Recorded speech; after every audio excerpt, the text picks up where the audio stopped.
Hello, my hojos. It has been a hot minute since I've done a reading log like this.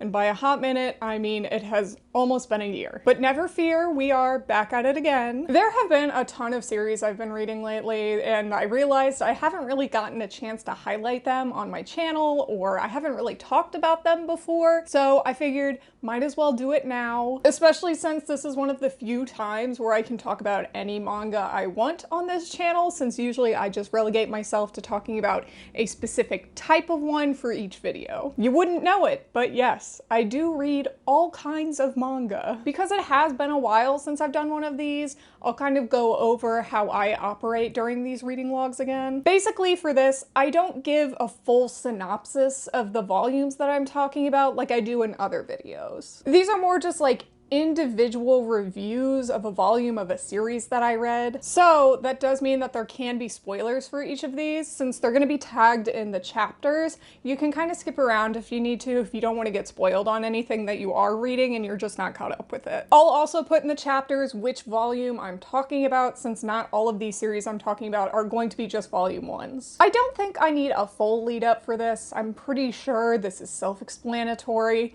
So let's go ahead and get into the manga that I've been reading this April. Alright, so the first one we are going to be talking about today is Tales of the Tendo Family by Ken Saito. This was sent to me by One Piece Books as a review copy, so thank you to them for sending this to me. They knew how much I was excited for this series. If you are not new to this channel, if you've seen my videos before, I have talked about this one pretty frequently. I've talked about it in my La La video, and I've talked about it in my most anticipated manga for 2024 video. So by now, I think we know that I am very excited for this manga. I was looking forward to it. Nothing that happened in this volume was really surprising to me. I already know the plot. I've already read a little bit of it. So it is about this nameless girl who saves another girl named Ran Hojo from drowning in a river. It turns out the girl Ran Hojo actually drowned herself on purpose because she was trying to escape having to marry Masato Tendo, who is notoriously cruel. The nameless girl decides to take Ran Hojo's place, and when she ends up meeting Masato Tendo, he finds her out immediately. Right off the bat, I know this manga isn't going to be for everyone. It's not like a super sweet romance or anything. It's a psychological mystery drama series. Just imagine that this series is basically My Happy Marriage if the happy marriage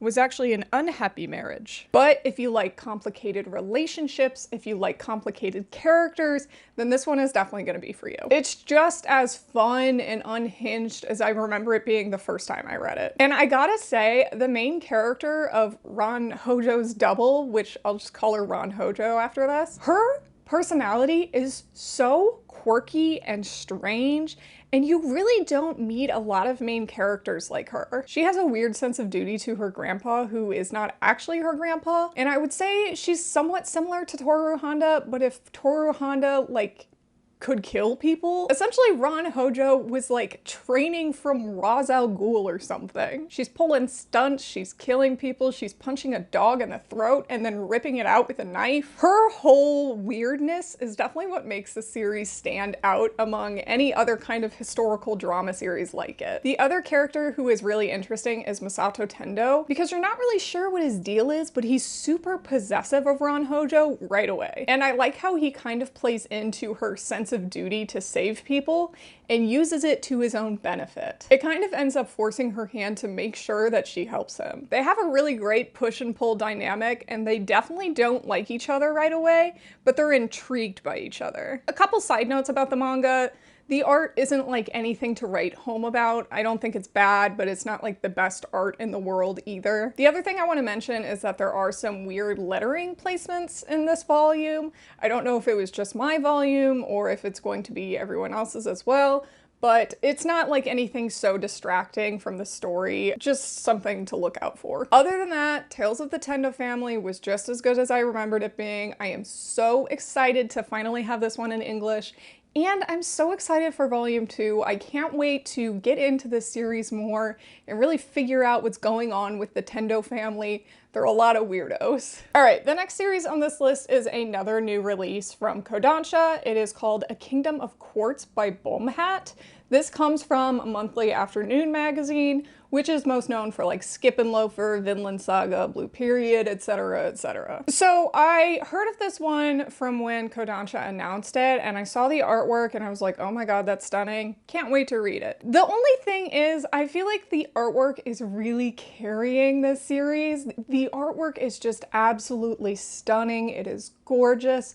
But I couldn't really find myself getting into the premise of it very much. The story is about a girl named Blue who lives in an orphanage, and she really wants to join this League of Angels who helps defend the kingdom from demons. The only problem is that she is shunned by other people because her wings are black instead of white, so people call her cursed. Then one day when demons attack the orphanage, her powers awake and she kind of goes ballistic. Some people are scared of her, and one of the head angels helps pull her back in from her crazy powers. Now, from that and from the first chapter, I really liked that premise. I thought it was really fun.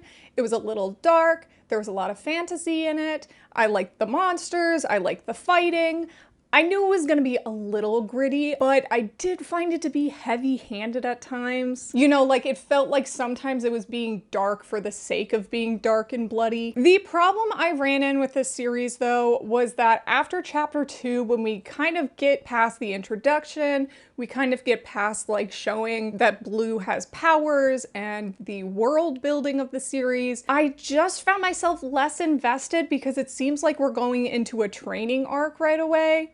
There was a bit of a time skip, and all of a sudden Blue is like, I'm going to go to angel school and I'm going to train so I could be part of the angel corps. And that's all well and good. I just didn't care as much about that. I didn't really want to see Blue go through a training arc.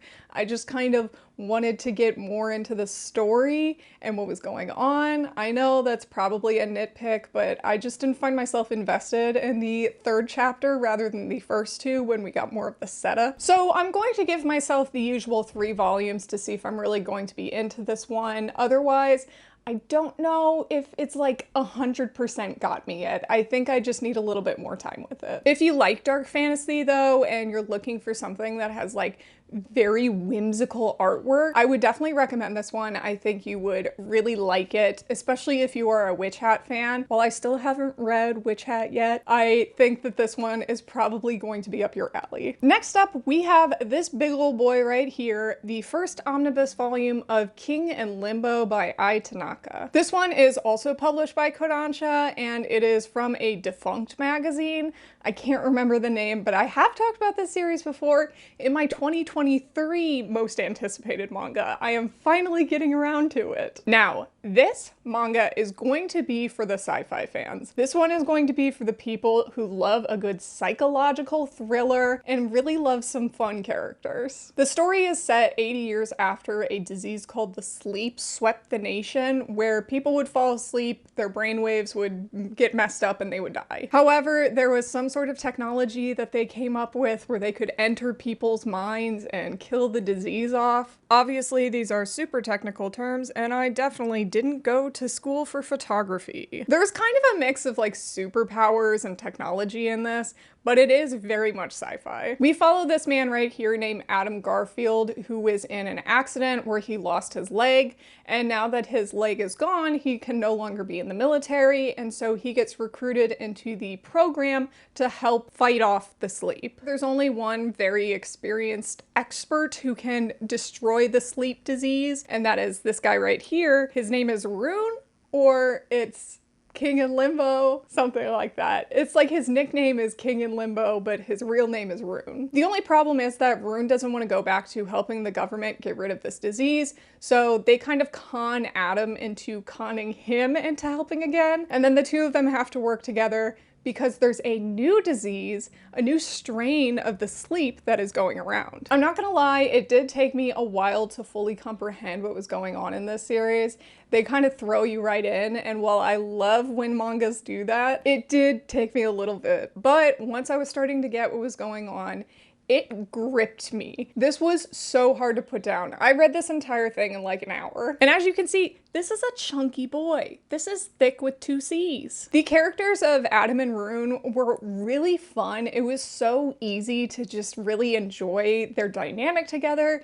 It was easy to just enjoy them as people. They're just really fun characters. And while sometimes bickering characters can get annoying, the bickering between them was so funny. Just anytime they had to enter the mines and then they just started yelling at each other, it was very enjoyable because the undertone was very dark. It was just a nice contrast with these 2 little goofy characters yelling at each other and all this weird sci-fi stuff happening behind them. Art-wise, this really reminded me of early volumes of Banana Fish. I'm not entirely sure why, maybe it was just because it was set in America, but I really felt like this series felt like Banana Fish. Like, this could be Ash and this could be Asia. I am fully invested in this manga though. I am so excited because the next omnibus volume comes out this month.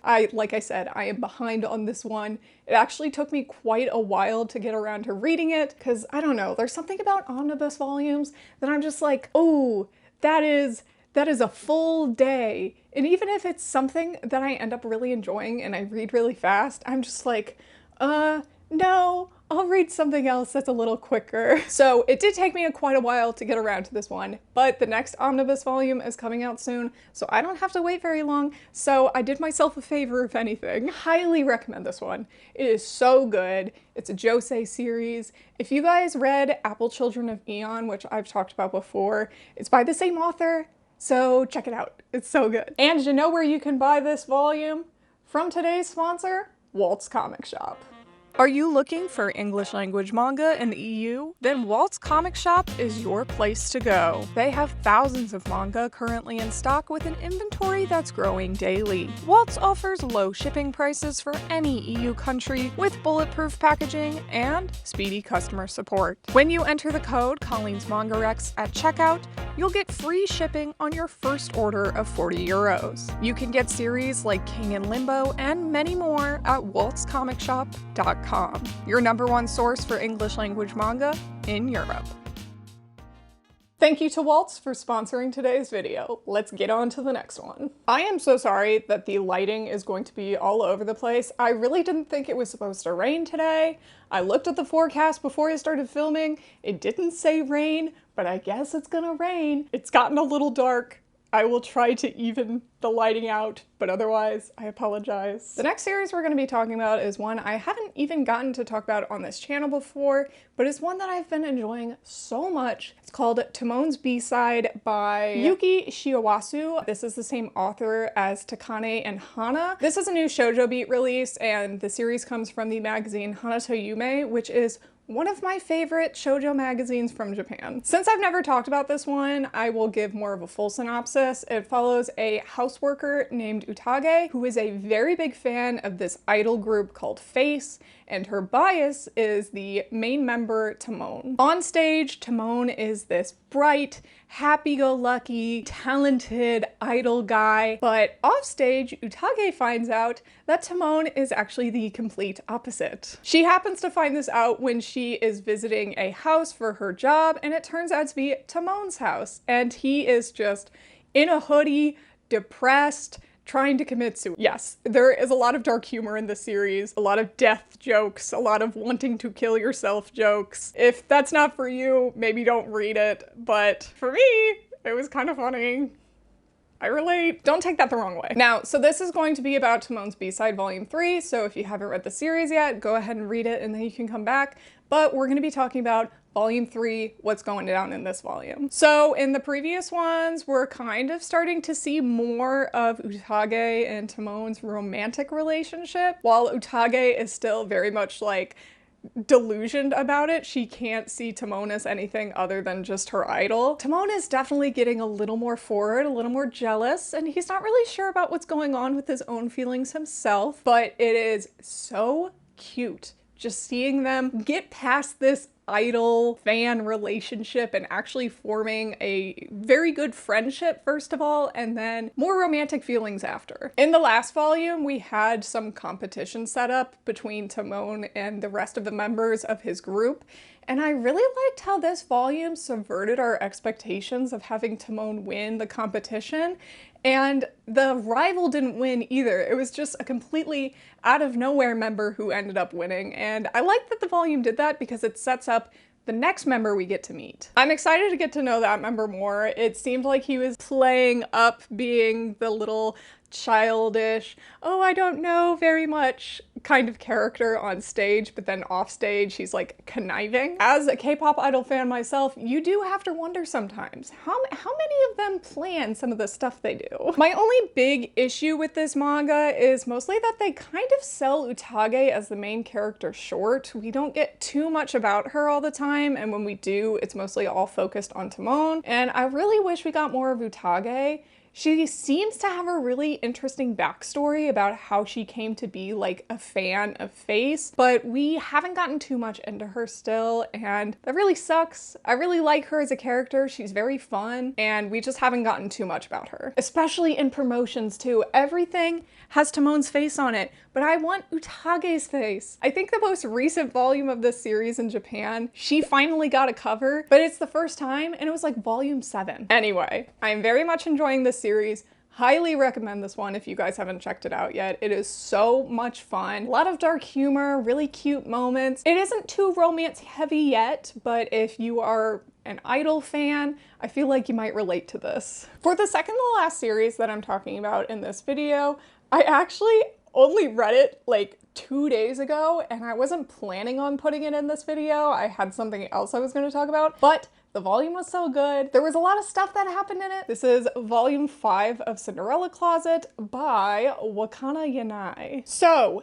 big spoilers in this one. If you guys have not read Cinderella Closet yet, the main characters of Hikaru and Haruka are finally together. I think there's 9 volumes in total in this series, so we are a little past the halfway point, which means we get some dating arc between them, which I love because you don't always get dating arcs. Just a quick summary though, the main girl Haruka is from kind of like a countryside town, and she moves to Tokyo for college. She wants to kind of come out of her shell, be a little more girly, get into makeup, but she doesn't really know where to start, and that's where she meets Hikaru, who is a person who cross-dresses, and they kind of help her bloom out of her shell, start getting into makeup and clothes, and also developing feelings for each other. Anyway, so now that these two are together, we got some sweet moments in this volume. So we finally get to see them move out of their friendship and into more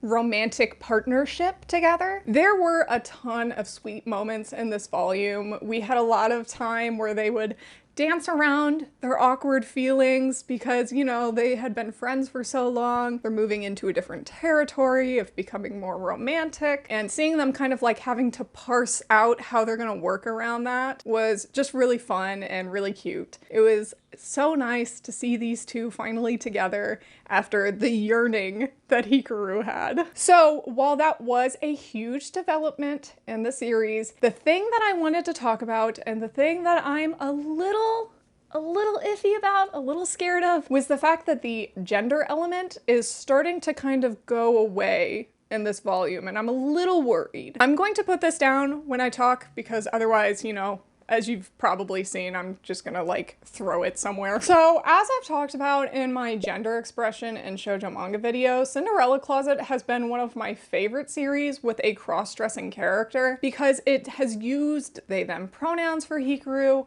and it has also really gotten into gender as a concept, and I really liked how they were exploring the gender aspect of Hikaru, but not in a way that's like binary. Now, some people may have gotten a little confused in my gender expression video, and I guess I didn't really explain this well enough to those who don't read Cinderella Closet, but Hikaru doesn't specifically go by they them pronouns. Haruka basically is the one who uses them, but anytime anyone uses feminine pronouns for Hikaru, they get kind of mad, and it seems like they prefer masculine pronouns. So I kind of regarded Hikaru as gender fluid, but preferring masculine pronouns, so you could call Hikaru he, him, or they, them. That was my own, like, interpretation of that. With that, like, caveat to it, the translation only ever used they, them whenever Haruka was talking about Hikaru. However, after they started dating, after like a certain point, Haruka goes from using they, them in the translation to he, him.